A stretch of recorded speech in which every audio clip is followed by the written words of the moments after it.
Hey everybody, it's Aaron with Corlane Sporting Goods and Hunt Hard Talk Free. This episode's brought to you by Ballistics Custom Turrets. And on this episode, I've got Wayne Sawchuk, a local resident here, Rolla, I guess, just north of Dawson Creek. Yes. And Larry Warren. Where are you from? Originally, I come from the Yukon. Okay. Right now, I'm in central Alberta, I guess, right now. Excellent. And both these gentlemen are artists that will be at a show at the Dawson Creek Art Gallery starting Thursday. There's a video. We'll get into the specifics of that. But Thursday, there's a movie at KPAC. Friday, there's the opening with limited numbers. And then Saturday, there will be food, alcohol, and the full meet and greet, MEAT, because there's going to be a smoked meat truck there from the Meat Doctor. So, Right on. you're 2 of 3 artists that will be on exhibit. Is that Yes, correct? That's right. Okay. And Larry, I'm going to start with you. Sure. Tell us a little bit about yourself and about your connection to the Muskwa-Kechika. I guess I left that out. The entire art gallery, or the art showing, is based off the Muskwa-Kechika watershed. Yeah. Well, I guess it depends how far you want to go back, but originally I come from the Yukon. I was Okay. born and raised up there by Whitehorse, outside of Whitehorse. Beautiful countryside. And, the great Yukon's an incredible place. And once I graduated high school, I started guiding in the Yukon. Yep. When I was 17, I started up there. Yep. And I eventually transitioned down into BC here and started guiding and whatnot. And spent, just about 46 years out there guiding. Last 20 years I've been outfitting, had my own outfit. Yep. And In BC, your own in outfit? BC, up Gotcha. in northeast BC. And this last season I've sold out. But I've been in the mountains for virtually most part of my life. What was the name of your outfit? Well, Shoshone River Outfitters. For anyone that's... Yeah. Because I bet you a lot of people know about it, yeah? Oh yeah, we were on the Shoshone. We had Yeah. the Shoshone River drainage. It was the old Ross Peck area, Yeah. Don Peck. Yeah. Prior to that, and we spent I guess it's about 22 years in there Yeah. as outfitters, and but I spent my life in the mountains, on the slope here before it was the Muskwa-Kechika. Even I started guiding, like back. Well, Wayne would know, back in the years when, for Stone Mountains for and on the Yeah. Muskwa River and Yeah. whatnot, and I've been in the Muskwa-Kechika for years. I've seen it right from the beginning. I've been connected with the Muskwa-Kechika through my life as a guide and outfitter. You've probably seen some serious changes in that time, hey? Well, the mountains never change. The country doesn't change. Yeah. The people. The access. The dynamics around it change. Yeah. And cause it to become a different place just because of the different circumstances. Mm-hmm. The mountains are still the same. They'll still make you puff and huff. And they're still just as steep. The rivers are just as deep. The nights are just as long. Yeah. That don't change, but everything around us changed. Yeah. And that's the part that we feel and see. Yeah. And that's why I think Yeah. we feel so strong about the way it is and the way it was, and wanting it to be the way it was, but it's never going to be that again. What are some of the big changes you've seen? Well, the biggest change is technology. Yep. It's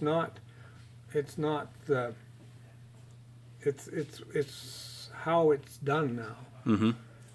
Access is a big issue, of Yeah. course. Yeah. And the technology that allows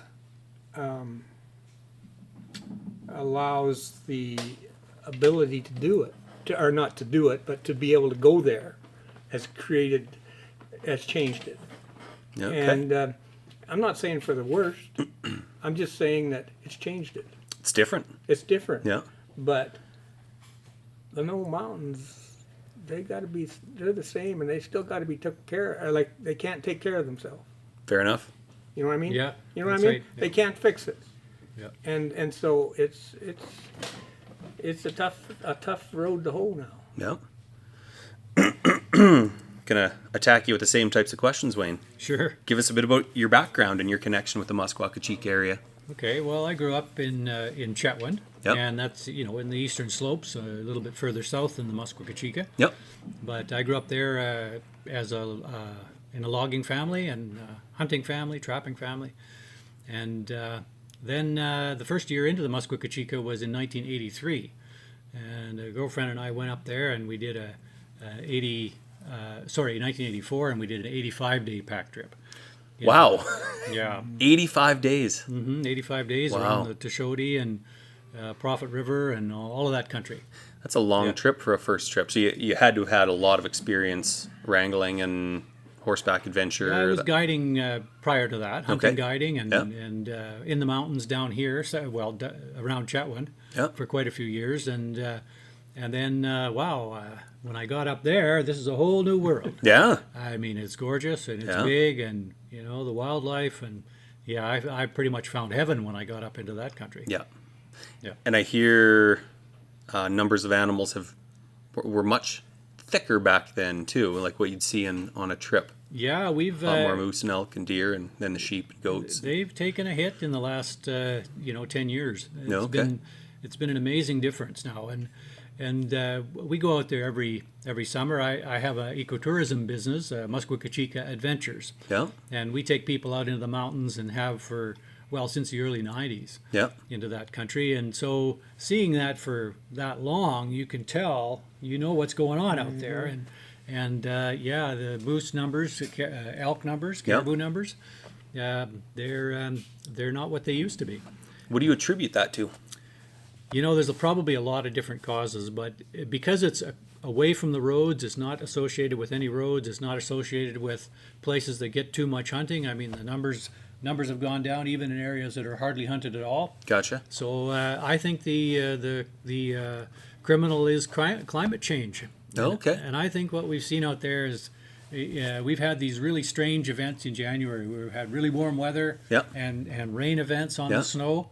And the next spring, as soon as that snow hardens up, Yep. then the wolves can just travel anywhere. And the next spring after that, we find all these carcasses everywhere. Yeah. And so, the wolves are doing the damage, but it's only because the conditions allow them to do it. Right. Yeah. And so I think it's a human-caused problem personally, and I really do believe it's related to, climate change, but weather, Right. weather events. Yeah. Yeah. So given that, I think, there's a really good chance it's going to come back, but it might be slow. Yeah, those sort of things, they don't turn around quick. It's just like anything, it's Yeah. like a forest fire.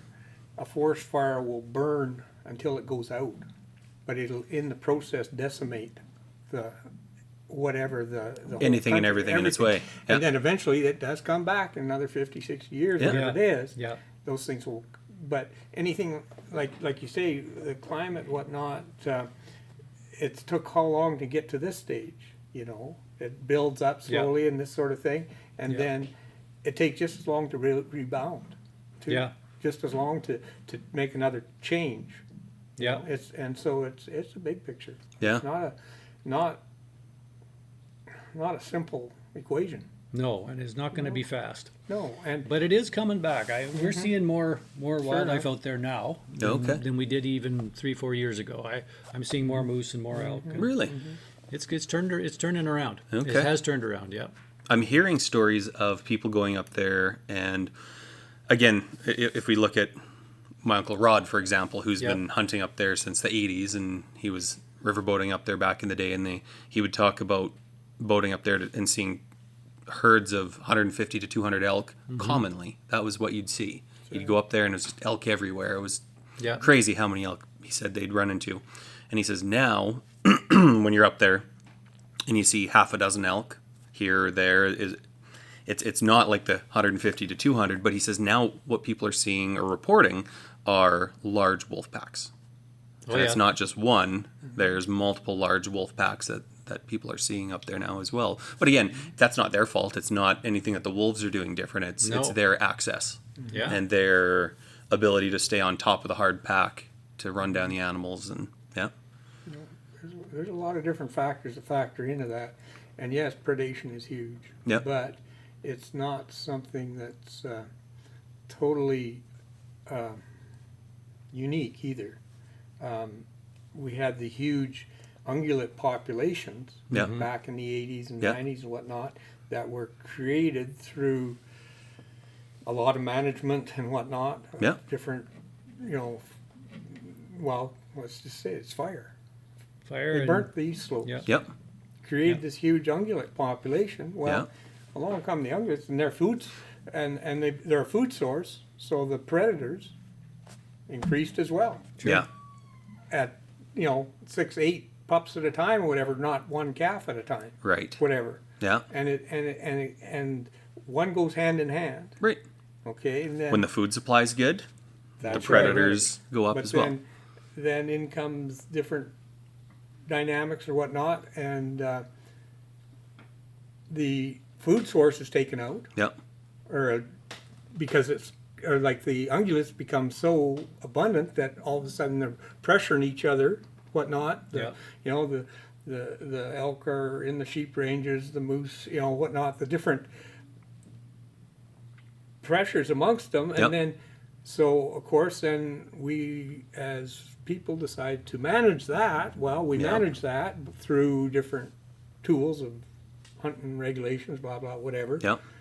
But then on the other side, the predators, there's not the same management Yeah. applied to them, and so all of a sudden it's out of whack, and you got these huge predator issues. Yeah. But yet we've taken away their lunch or half their lunch or whatever it is. Yeah. No wonder.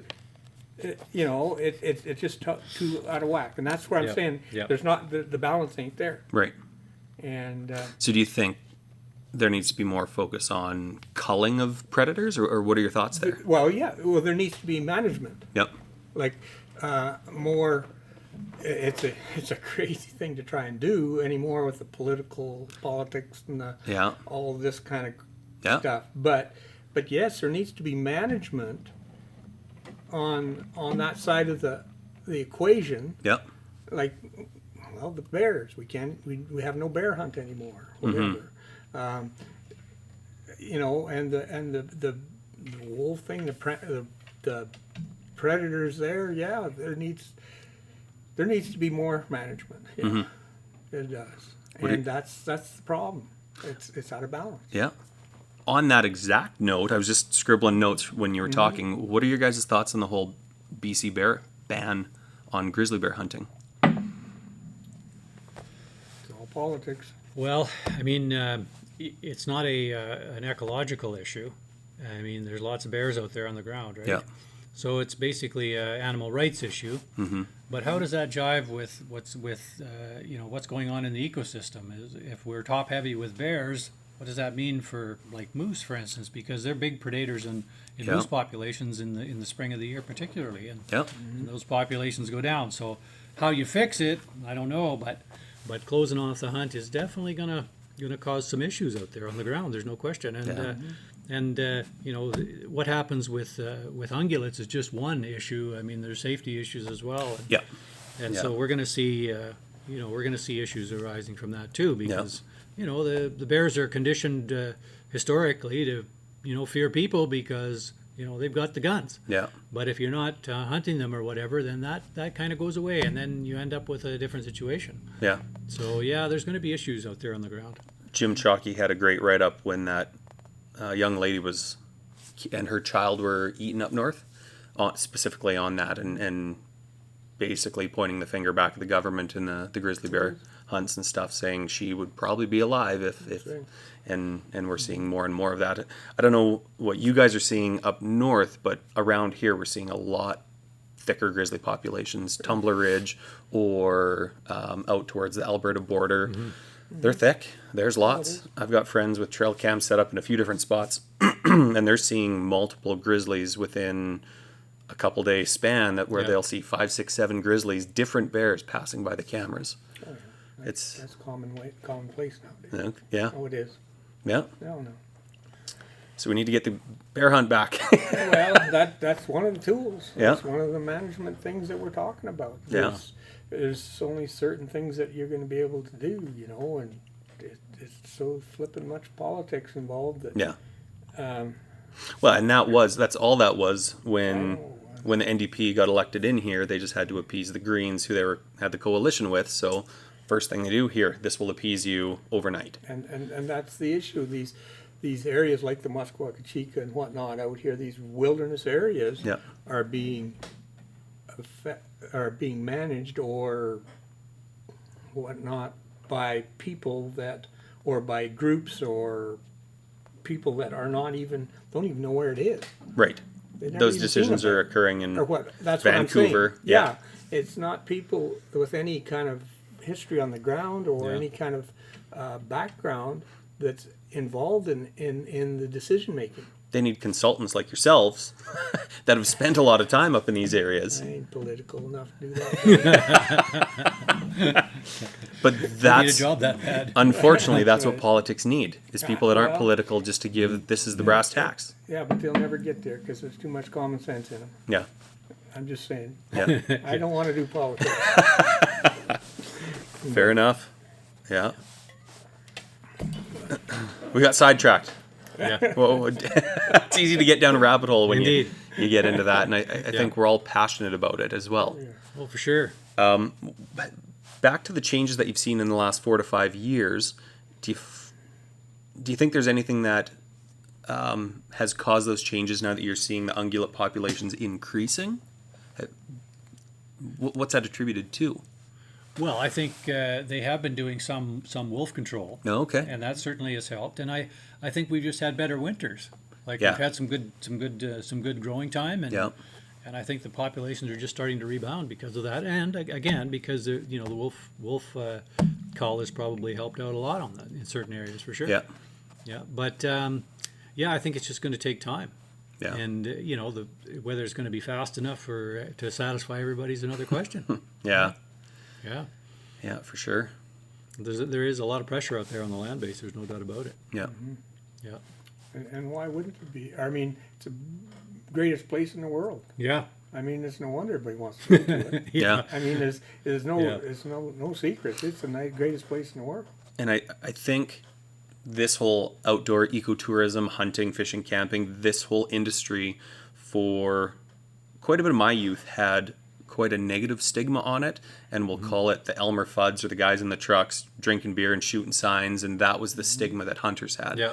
And it's a double-edged sword where I find social media today, and there's a lot of famous people on social media that are bringing a positive spin to it with the meat eater type thing where they're talking about right from the adventure to the hunt to the table.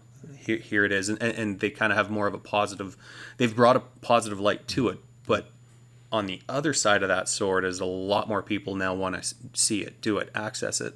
And I don't think there's enough animals out there for everybody to do it. But we need the positive publicity. So it's kind of, there's a double-edged sword to that. Yeah. And Yeah, and hunters are often their own worst enemy. I mean, there's some yahoos out there that Yeah. they're kind of bad apples in the pail, right? yeah, And when you see what's we come into a camp and this is at Toshodi Lakes, and somebody's been there with a shotgun and has mowed down about a half a dozen good sized I've seen trees right in camp with Wow. their rifles. I mean, come on, guys! Like this is not Yeah. the way it should be. No. Or leaving trash around and that kind of stuff. Yeah. Hunters have to clean up their act too. yeah, Sure. And this is a first step, in my opinion. yeah, Yeah. No, there needs to be it's just management is what it is. yeah, It needs more management of these areas because with the, like I say, increased pressure, technology, whatever it is, bringing more pressure on it, well, the people that are in charge or that have the right or the say in managing these areas need Yeah. to tighten the screws up and get a little more management involved. manage the people that are accessing That's it what now. I'm saying. That's Not all Yeah. we can ever manage. is Yeah. just That's the right. people. Yeah. Just Yeah. manage the Yeah. the people, the hikers, the hunters, the fishermen, the Yeah. oil patch, the forestry, all the different things. They just got to tighten the screws and get a little more management involved. Is there much for industry up there? Not in the Muskwa-Kechika. Good. No. Very little right now. Very Yeah. little. There's a couple of gas wells operating, but not much. No. Yeah, And thankful for the Muskwa-Kechika. That's what stopped it. Yes. In the beginning, it was, or it would have been free for all in there. Roads everywhere. It would have been just like anywhere else out here. It was going Yeah. that direction. It was headed down that rabbit hole or down that route until the Muskwa-Kechika got formed and like yourself and whatnot and got it set aside. Or we'd have been right down that same road by now. Yeah, that's right. So we lost it. Were you tied in with that back then in the fighting early that? days? Yeah, I was part of the campaign that created the Muskwa-Kechika back in the day. Tell us more about that. Well, it started in late '92, and basically there was a map that came out. It was a map of undeveloped watersheds in BC. Yeah. And so here's this big chunk of wilderness left. Yeah. And it's, obviously the biggest one in the Rocky Mountains by far. Yeah. There was no other place nearly as big. Yeah. And I knew this spot because I'd been in there, and holy cow, if that's the case, then this thing is too important to let slide or let be destroyed. So, I started a campaign in late '92, and so did George Smith of the Canadian Parks and Wilderness Society. Yep. And we teamed up early on in that. And then the Land and Resource Management Planning process came along, the LRMPs, Yep. which was basically a multi-sector planning process with everybody at the table. And we thrashed through the issues for about a decade. And at the end of that, we were advocating for the Muskwa-Kechika as part of that during that process. So I was a table negotiator for environment conservation, and with the Muskwa-Kechika as being the thing we wanted. That's the most. focal point. That was the thing we wanted most. Yeah. Yeah. And we were successful after a decade, and thankfully so.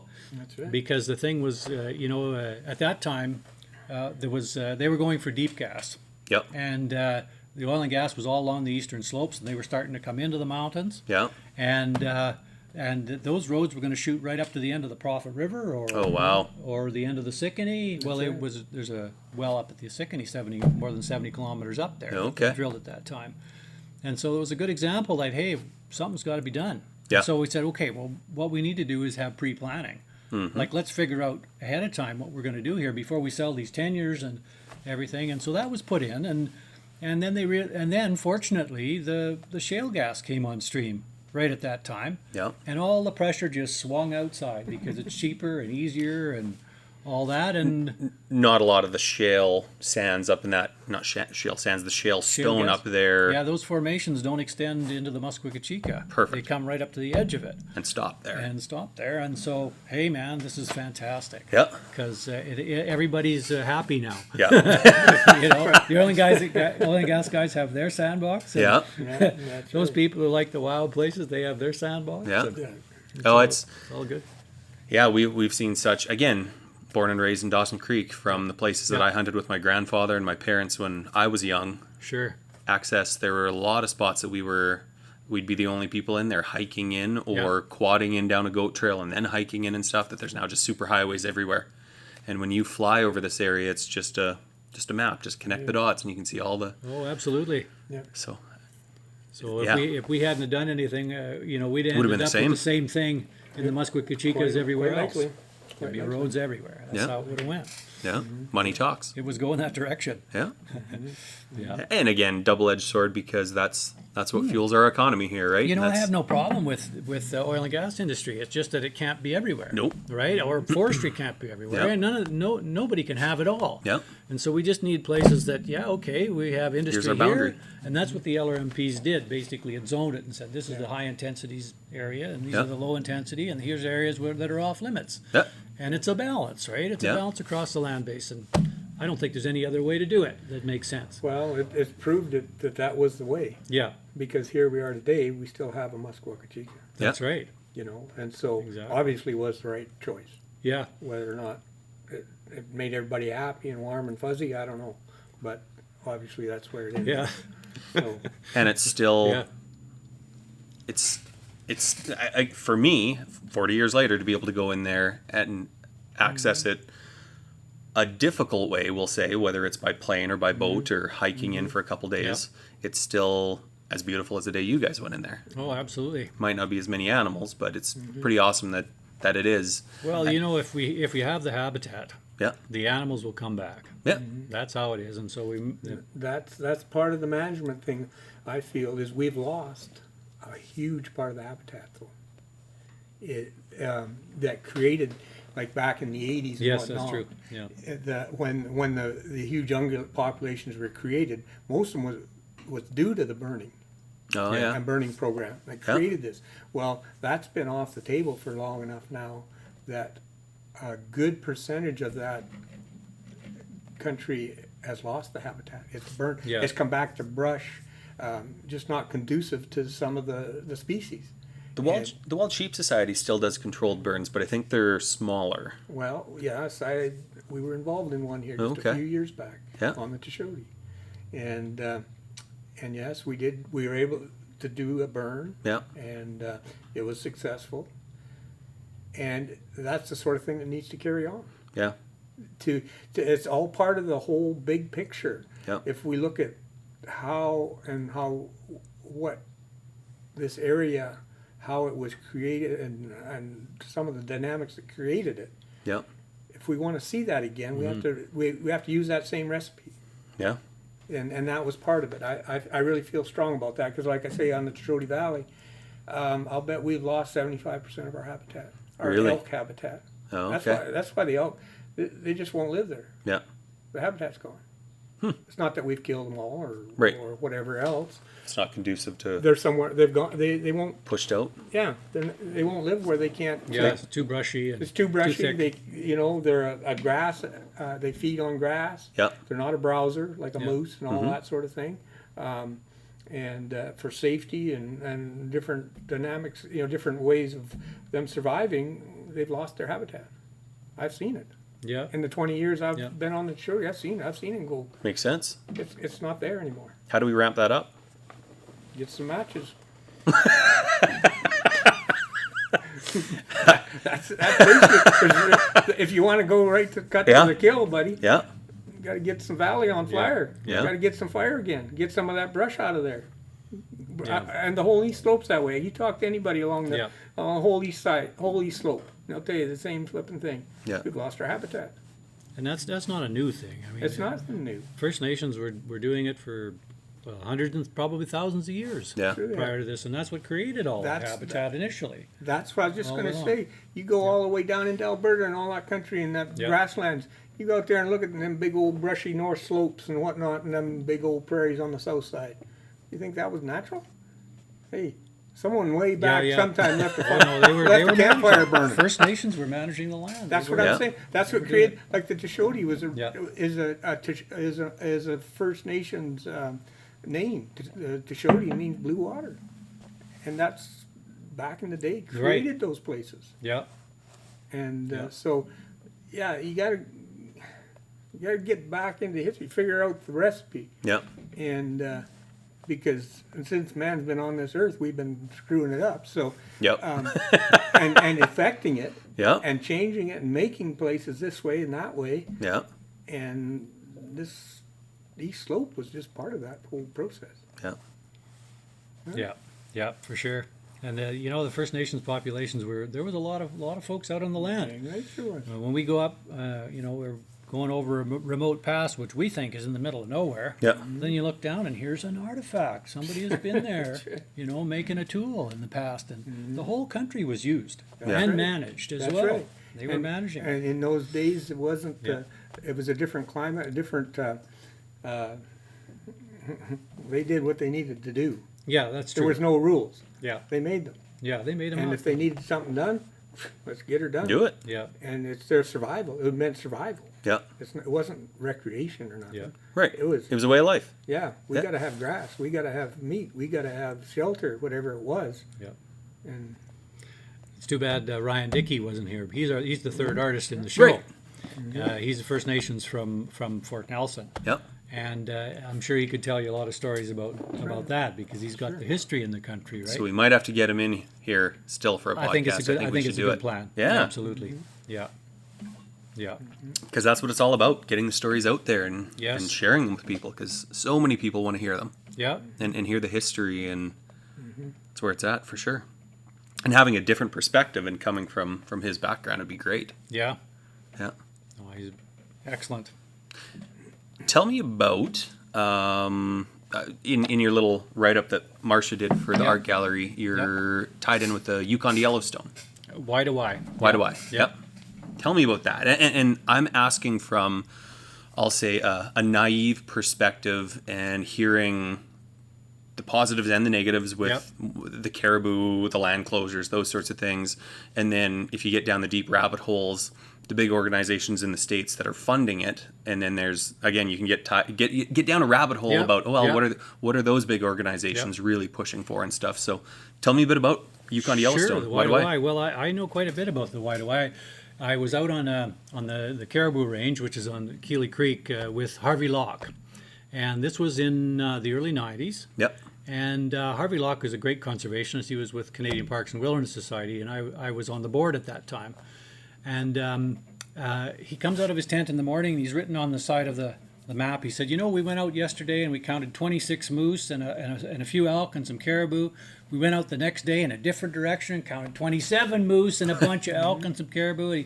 He said it was just so rich. Yeah. He said, and then I realized that looking at this landscape with this richness, that richness extends all the way down the Rocky Mountains, all the way from, where we were, which was, the Sicannie basically, south to wherever you want to go, down to Yellowstone. And then he realized, no, it's up to the Yukon as well. And so on his map, he wrote out basically the outline of Yellowstone to Yukon, this corridor of life all the way along the Rocky Mountains. And to me, I said, this is absolutely the way we have to look at the landscape, as a whole. Yep. And to provide a corridor of biodiversity health, a lifeboat for the future for the whole continent, if you want to put it that way. So there's been a lot of politics and stories and stuff, but from my perspective, Why to Why is looking at protecting that entire big chunk, but not in a way that is going to come down and put the hammer on anybody. It's going to say, let's work this out, work this through, and try and maintain that habitat and that corridor forever for everybody. And from my perspective, that was exactly the way we had to do it. So I was on the board of Why to Why as a result for more than a decade. Oh, okay. And I really valued that time because it was important, and I think the work was important. And I still believe it's really, really important. And if we don't do that, what are we going to do? Just let it be all frittered away? Let it be all destroyed? This doesn't make any sense. No. If we're going to destroy the wildlife in the Rocky Mountains, what are we left with? Yeah. No, we have to absolutely do it. Yeah. So, It was, I want to say, someone that sat on city council at Tumbler Ridge that first was battling it. Let's put it that way. Had to do with the coal mines out there and trying to stop expansion and tied in with what's happening now with all the caribou closures and that sort of thing. So that was the first side of it that was brought to my attention, and then digging deeper into it and stuff. But I mean, that's a perfect explanation for it. Yeah, that makes sense. And the caribou closures, well, I don't think you can actually give Why to Why credit for that. That was a government thing. Yep. But again, what are we going to do? Are we going to let the caribou go? Like, is that the plan? No, I don't think anyone wants to see that. I don't think so. No. And so we have to figure out a plan that, if you put snowmobile up in the caribou areas, they're going to go extinct. That's just how it is. Yeah. Because the wolves start to travel it. No, we got to get some separation there with those animals that are left. Yeah. And there's enough land base for everybody. Right. But we might have it's about working together to figure that out. Exactly right. And there might be some areas where we can't go for a little while, and we have to put it off. And we have to work that through. It'll be give and take for sure. That's how it has to be. Yeah. Yeah. Yeah. Very interesting. Yeah. I like it. Well, this is not my first conversation on Why to Why. I don't know that. I was sitting on a table with Jack Monroe. I don't know if you know Jack. I know Jack. Monroe. Yeah. And we did not get along, as you might imagine. He was with the IWA at that time, I'm pretty sure. And we were discussing Why to Why. It was a short but very animated conversation. What was his take on it? Oh, he was deadly opposed to it. Okay. Well, because it's basically jobs from his perspective. Yeah. But I think it's just closed-mindedness and narrow-mindedness. And it's saying, look, we have to protect this land base for the long term. Yep. And that means that some jobs we might forego in the short term. I don't even think that's true, but given that it is. Yep. But in the long run, we're going to have more. Everybody's going to have more jobs. Over time, right? Right. If we use up all our resources in just a few decades, then what do we do then? Oh, for sure. So- yeah, you can't. Do we wait around for the trees to grow? I mean, don't get me started on forestry policy. But anyways, Yeah. yeah. Yeah. It's and on my side, I sit on the board of people just giving input on the whole caribou from Yep. from our side of it, right? On just access for people on Crown land for hunting, fishing, and that sort of thing. And there's a lot of the snowmobile crews and clubs and stuff Yep. like that involved, as well as the Sure. chambers in Chetwynd, Fort St. John, Tumbler, and Dawson are all members. So we're all just giving feedback and input and sitting and listening. And I mean, it's very frustrating working with the government. I'll lay that out there. And you can give lots of feedback, and then seeing what they do or don't do with it can be frustrating. But overall, I mean, I think we're all on the same page that we all want to see the land taken care of. We want to see the Yes. caribou numbers taken care of. We let's continue to farm them and work with the First Nations that are doing that. And on the flip side, I'd say let's open that up to more people. Let's get more people involved with that as well, using the model that works and working together and coming up with that plan for sure. Yeah. Because like you say, I don't want to see any of these herds I don't think disappear. anybody does. No. You No. know? We might Yeah. disagree how to get there. That's all. Exactly. But let's Yeah. let's work through that. Yeah. Yeah. Exactly. Because at the end of the day, we all have to live here. Yep. You know? We're all from here. Yeah. Yeah. Exactly. Yeah. Yeah. And if we were to come back full circle and get back into the art, tell me about your guys' art. I know, well, I'll let you guys speak about it. I won't jump in and tell you what I've seen Sure. and what I know. But who wants to start first? Larry, go ahead. Well, I don't know. I never ever set out to be an artist. I don't think, according to be. You just got into leather work. Well, that's where I started. Was in 1981.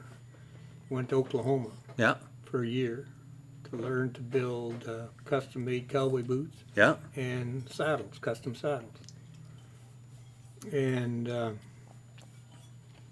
in '82, spring '82, I actually came back here to Dawson and worked with Kenny Cameron, who had a little stampede shop, Yeah. Western store down here on the corner. He was a great friend of my grandpa's. And He tremendous Yeah. man, very credible craftsman. Yeah. And I spent 3 years with him, Yeah. and he basically gave me the recipe of what it's going to take. And it's just like anything, whether you're going to build a gun or whatever it is, there's a recipe. Yep. You got to do certain things right. Yeah. And anyway, Kenny, he spent, like I said, I spent 3 years with him, and he kind of gave me the recipe.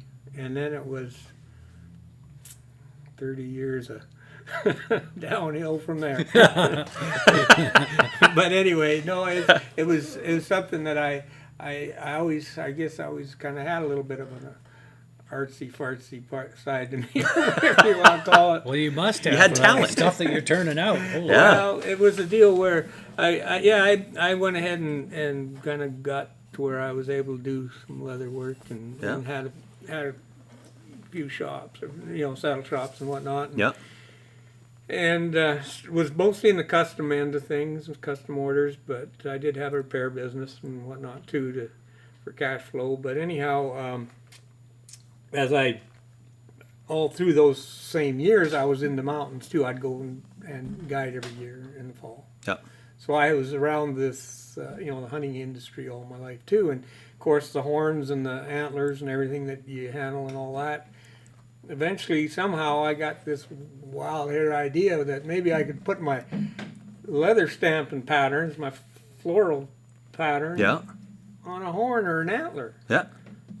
Dang it, that'd be kind of different, wouldn't it? And so I endeavored to figure out how to get that done, and I went and got a Dremel drill, of course, Yeah. and that was the beginning. Drew a little flour and whatnot on there, and Yeah. figured out how to grind her out, and then it kind of went from there. I got a little bit more equipment and whatnot, and then it's just really grew lately, and I've been able to spend the time and effort and figure it out, and it's kind of starting to look like something almost. Oh, it's amazing. Yeah, it is amazing. The So anyway, that's kind of where it come from. Is Yeah. is from from my leather business. Yeah, okay. And Very different methods, though, to create that art from leather. Like, Well, to me, one doesn't tie directly into the other No. one because of the tools that you use to get the finished that's result. right. And that's the difference. It was a matter of figuring out how to duplicate that. Yeah, Like to get the same kind of look yeah, on the antler. because I understood how to do it in the leather and whatnot. Yeah. And then just to get the right tools and the right technique to turn that into make it look the same as that. Yeah. If it didn't look right, grind her out and do it again. Well, and I mean, your know? your floral patterns and stuff are beautiful, but then you take that one step further and you've got the intricate lace behind, or what looks like lace, Well, which has to that's- take forever to make that Oh yeah, that like- lace to look like that this- in behind. This is not a quick process by any means, but I've got a recipe. Yeah. Like I can keep going back to this recipe thing. Yeah. And yeah, I've kind of got a system to lay it out, and always looking for that horn or that antler's got a little bit of a artistic twist to it anyway, or something's got some appeal. Yep. It's got like you can just take a flat old piece of whatever and draw it on there. Yeah. It is what it is, but But the antler could be part of the art. yeah, you start getting something with a little bit of attraction to it. Yep. And then put a pattern on it, and Yeah. it really turns into something. Very So cool. that's kind of where it's come from and what it's done. What are your thoughts on types of antler or horn, and what do you like to work with, and are there types you don't like to work with? It's pretty intriguing how each horn almost see, there's a difference between horns and antlers. Yep. Okay, your antlers they're calcium or whatever, like they fall off Every year and and so disintegrate down to nothing that's within. right. They're hard, boy. Like deer horns and moose horns and whatnot. They're hard, boy. And they carve different than a sheep horn. Oh, okay. Like a sheep horn is hair is the same as Yeah. it's grown from hair originally, or Yeah. that's how it developed. Yeah. And so it's a different Totally different material. material, and it is soft. It Oh, is really? incredibly soft and quick to cut. Boy, you can screw it up so fast.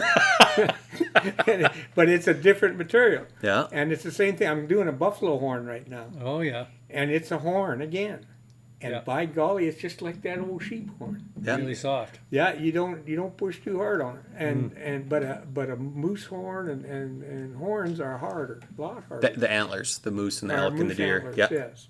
Yeah. And so, if there's one more suited to work than the other, or for that I like to work more than the other, I'm not going to say one is any nicer or not. Yeah, I okay. just use Just a different different technique and tool. Yeah, I use carbide burrs and diamond burrs. Oh, okay. And carbide burrs don't work in the soft horn. Oh, okay. They cook it. They burn it. Yeah. They don't cut. You gotta have your carbide. burn. Interesting. So It just melts it and just turns. Yeah, it just burns. yeah. It doesn't work like a carbide burr. You gotta have a carbide burr in a horn. Gotcha. But then it depends on what equipment you're using. Yeah. Like the rotary tool that I use is virtually the same thing as a dentist uses. Ah, the yeah. Okay. Yeah. And actually, the burrs and tips that I use are dental burrs. A lot of them. Okay. Because you're fine grinding with bone. That's right. And fine, intricate. But it's turning 300,000 RPM. This little tool. Holy. It's an air tool, runs Yeah. on 40 pounds of pressure. Yeah. But it's turning 300,000. A Dremel turns 30. This thing's turning 10 times faster than Dremel. Wow. And boy, it just cuts so pretty. And you can just do whatever you want with it. Yeah. It's a neat It's little smooth. tool. It's so smooth, no vibration, nothing. Yeah. And so, like I said, Your hand's not numb after 20 minutes like a oh, Dremel. They're numb anyway. They're gone. They're shot. But just the same. No, you're right. It's made for the carving industry. Yeah. It's a carving handpiece. Yeah. And it works just like I say. It sounds just like a dental drill. So if you don't like dental drills, don't do it. I'll come into Larry's workshop. And it does. It winds just like a dentist drill. So do you think you spend more of your time focused on that or leather, or kind of a 50-50 split? Lately, Aaron, I've been just kind of focusing on my art, on my horns. Okay. Really, it's been kind of turning into something, or kind of getting me kind of enthused about it. Yeah. Right on. And I've done. I'm fussier than hell if I take a saddle order or boot order anymore. Well, I'm finding. I'm pretty damn unreliable, boy. Because I'll be carving horns. Yeah. And but yeah, no, I'm spending away virtually most of my time carving horns. I'm doing some leather work, but Yeah. it's more of a job. Gotcha. You know, I did it for You don't a have living. your passion for it like you used to. No, I did it for a living for 30 years or Yeah. whatever, you know, and it turned into a job. Yeah. And now I've got this new gig on the works, and it kind of is doing it for me. So Resparked your interest. yeah, and on the other hand, though, I'll build. If I'm going to build something like in the leather business, I want to build something nice, something really different, not just pound out some copper rivets and Right. you know, some back rigging. I want to do the nice Yeah. stuff. Yeah. Yeah. Like I say, I'm fussier than heck in the leather business. Good. now. Good. But what the hell? You can be. I find it's a dying art. It's tough to find people to do leather work and to do huge. quality leather work.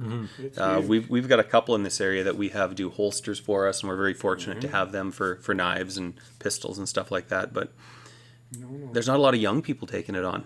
It's a dying art. Technology. Yeah. Nobody wants to sit here for 2 hours And just sit and here do this and thing, clink, clink, Yeah. pecking away or something, and then, yeah, no, it's just the way the world is. Yeah. That's where we're at. That's all. yeah. How do I get my computer to pump out this leather? Well, they do. They got Just them. laser etch it. That's and- right. That's what yeah. I say. That's what's available now. Yeah. It's not the same as a hand stamped No. holster or And boots well, or the biggest issue is you can't make your old hands work fast enough to pay your mortgage. right. That's Yeah. the Right. bottom line. Right. Yeah. We're What would doing you it. have to charge to make a living? That's what I'm saying. today? You can't Yeah. charge enough, Yeah. and people won't pay that much. Right. And so Yeah. that's just the way of the world. Yeah. That's just the way things are going. You got to pay your mortgage, and Yeah. if your hands are only working half time for you, then you're going to go do something else. Go become an operator. That's it. That's the name of it, man. That's the Peace region. Yeah. There's no secrets. Yeah. It is what it is. Yeah. Wayne, tell us about your art. My art is photography, basically. So I've been packing a camera out there for, well, all my life. Yeah. So the pictures that have kind of got saved up, some of them are artistic. Yeah. And so those are the ones that they'll be using in the show. Or some. We were fortunate enough to have one of yours hanging here for the last week. Oh, right on. And it was, well, you weren't the one taking the photo. You're in it with a horse Okay. overlooking a mountain, and someone else took the photo of you guys. That It was would just be Mr. Ryan Dickie who took that picture. Well, there we go. And Ryan First Dickie. class Yeah. photographer, absolutely. Oh, okay. Yeah. Marcia dropped it off and asked if we'd put one on display with Oh, a good. poster Oh, right on. and a beautiful. Okay, so that's Ryan's. My apologies. No But you're problem. in it. Yes, indeed. Yes, that's right. And your horse. My horse. Yeah. Yeah. Yeah, we have a 20 horse pack string that we head out to the mountains with, and Yeah. up until this year, it's been about 3 months out of every summer we'd spend on the trail. Yeah. Yeah. So this summer I'm taking a little bit of time off, and Yeah. I've got let my crew do the long trips. Yeah. It's a sign of the times. Yeah. Yeah. Tell us, and I mean, I don't want to divert from the art, but tell us Yep. a little bit more about your business. Well, we basically it's ecotourism, so Yep. no hunting. Yeah. There is some fishing, angling, guiding. Yeah. But yeah, people come join us for a week or 2 weeks on the trail, and in the Muskwa-Kechika, I mean, you're way beyond the roads and no people, Yeah. and so they get an experience that is world class. Yeah. And yeah, we've got some good horses. We've been using them for more than 20 years, some of them. Yeah. And they're good boys and do a great job for us. Awesome. And how does someone find you if they're interested in jumping in on one of these trips? Because again, this reaches out all across Canada, Sure. and there are people all across. So if they wanted to do one of these once in a lifetime eco trips, Just look up Muskwa-Kechika Adventures, okay, MK Adventures, and Wayne Sawchuk, and you'll get connected. excellent, Yeah, perfect. right on.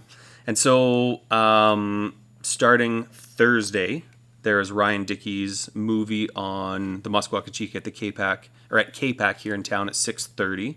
And then Friday is the gallery opening at 6:30 again, limited capacity, so don't rush the doors and come down, but they will do their best to get everyone that shows up through it. Do you know what's happening for that opening on Friday with limited capacity? Well, they're going to be using COVID rules, but so I'm sure there'll be masks that will be required. Yeah. But other than that, I'm not. Are you guys sure of the speaking or details. anything at that? We will do a little bit of Okay. speaking. I think we have to do that, Larry. Yeah, pretty sure. Doesn't have to be long. I'll practice. It doesn't have to be long. Yeah, we will be saying a few words Excellent. at that thing. And then Saturday's the big opening with an outdoor event, weather permitting. Yeah. But the meat doctor will have the meat wagon there. They will have a liquor license, so alcohol will be served. And people will be able to meet the artists, meet you guys. Right on. And hear your stories. Right on. Excellent. There's one more thing that Marsha wanted me to throw out there. For anyone out there that has excellent pictures of the Muskwa-Kechika watershed, she would love to put them on display as well. You can email them to ed@dcartgallery.ca, and she will print them off and put them up at the very end of the entire exhibit, just kind of the tie in the community Okay. that's been out there. Just send those photos into Marsha, and she will print them off and get them hung up there just to show other people's experiences with it as well. Right on. So, anything else you guys want to talk about before we wrap up? I can't thank you guys enough for coming in. You know, we could talk about the Muskwa-Kechika, I'm sure, for hours and hours and hours. If you've been there once, you're going to want to come back, right? Oh, you will. Yeah. Yeah. Start some trail stories, and you ain't got enough tape here. Yeah, exactly. God's Yeah. country, some of the nicest Well- part of Canada, I'd say. Well, it's just amazing. I mean, yeah, when you get up on a big high ridge and you look out over those mountains and you know there's not a road as far as you can see. Yeah. This is natural country. Yeah. And you Wild, realize wild how country. small you are Well, when you're there's up that- there, There's that too. which was a real eye opener when you're standing on top of that mountain, and the world is just phenomenal. And we live in one of the nicest parts for sure. No question about it. Yeah. No question. Well, thank you very much, Yeah, thank gentlemen. you. Check it out. You can go to the Dawson Creek Art Gallery's Facebook page for more information on the art gallery opening, and it will be running for at least 30 days. So stop in and check it out. Right on. Thank you very much, guys. Really do appreciate it. Appreciate it. Thank you. Thank you, sir.